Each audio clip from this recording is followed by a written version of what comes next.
यात्रा के बाद मैंने ये घोषणा की है कि पदयात्रा जब खत्म होगी तो उसके 3 महीने के अंदर बिहार के विकास के लिए 10 महत्वपूर्ण क्षेत्रों के 10 साल का विजन डॉक्यूमेंट जारी किया जाएगा, जिसमें आप ये देख सकेंगे कि इन क्षेत्रों में हम लोग क्या काम करने वाले हैं और उसको कैसे किया जा सकता है। ये सिर्फ कहते रहने से कि बिहार में शिक्षा व्यवस्था ध्वस्त हो गई है, इससे सुधार नहीं होगा। हम लोगों को ये बताना होगा कि ये सुधारा कैसे जाएगा। मैं आपको एक उसका उदाहरण दे देता हूँ। जैसे शिक्षा को लेकर बड़ी चिंता है लोगों की, हम लोगों की अभी ये डॉक्यूमेंट बन रहा है और अगर मैं चाहूँ तो आज भी उसको जारी कर सकता हूँ, लेकिन प्रयास ये है कि नहीं, लोगों का जो इनपुट है, लोगों का जो सुझाव है, पहले उसको लिया जाए। सिर्फ एक्सपर्ट्स के साथ बैठ के इसको न बनाया जाए। तो देश दुनिया से मैंने 250 से ज़्यादा लोगों को इकट्ठा किया है जो इन विषयों के विशेषज्ञ हैं, जो इसका अध्ययन कर रहे हैं, जो इस पर एक खाका बना रहे हैं। लेकिन जितना उनके इनपुट की ज़रूरत है उससे ज़्यादा इस बात की ज़रूरत है कि बिहार के लोगों से पूछा जाए।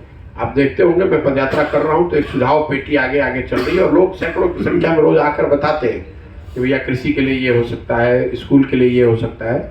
इन सब को मिलाकर एक विजन डॉक्यूमेंट बने शिक्षा को लेकर। जो मैं आपको बता रहा था कि एक एग्जाम्पल जो निकल के आ रहा है कि भाई आप कम से कम हर प्रखंड में एक सेंटर ऑफ एक्सीलेंस, एक स्कूल ऐसा बनाइए जो नेतरहाट के मुकाबले हो, और 500 ऐसे स्कूलों को खड़ा कीजिए हर साल।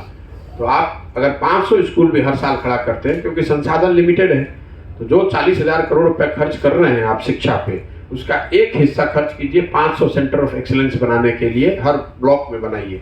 तो अगले 5 साल में बिहार में ऐसे 2500 से 3,000 स्कूल हो जाएंगे। तो आपको ये जानकारी होगी कि ठीक है 10 किलोमीटर दूर एक स्कूल है जिसमें बहुत अच्छी पढ़ाई होती है, विश्व स्तरीय पढ़ाई हो रही है। तो आप अपने बच्चे को 10 किलोमीटर ले जाकर उस स्कूल में पढ़ाना चाहेंगे जिसमें विश्व स्तरीय पढ़ाई हो रही है, या आपके घर के बगल में स्कूल है जिसमें खाली खिचड़ी बट रहा है? मुझे लगता है ये जो अप्रोच हम लोग सुधार रहे हैं कि स्टैगर्ड, क्योंकि शिक्षा व्यवस्था इतनी बेहाल हो गई है कि इसको किसी तरीके से बैंडेज लगाकर नहीं सुधारा जा सकता है। बिहार में 10 लाख शिक्षकों की जरूरत है। अगर आप पूरे शिक्षा व्यवस्था को सुधारना चाहते हैं तो 10 लाख काबिल शिक्षकों की जरूरत है। बहुत बड़े पैमाने पर करीब करीब हम लोग का अनुमान है 2.5 से 3 लाख करोड़ रुपया फिजिकल इंफ्रास्ट्रक्चर बनाने में लगेगा। तो इसको बनाने के लिए एक 10 साल की योजना बनेगी, ताकि आप देखेंगे कि हर साल 25,000 30,000 करोड़ रुपया एक नई इंफ्रास्ट्रक्चर, नए तरह के स्कूल, नए तरह के शिक्षक जो विश्व स्तरीय हो, उसको बनाया जाए। और जो पूरा बजट शिक्षा का है, अगर 50,000 करोड़ शिक्षा का बजट है तो 15,000 20,000 करोड़ एक नए श्रेणी के स्कूल बनाने में लगाए।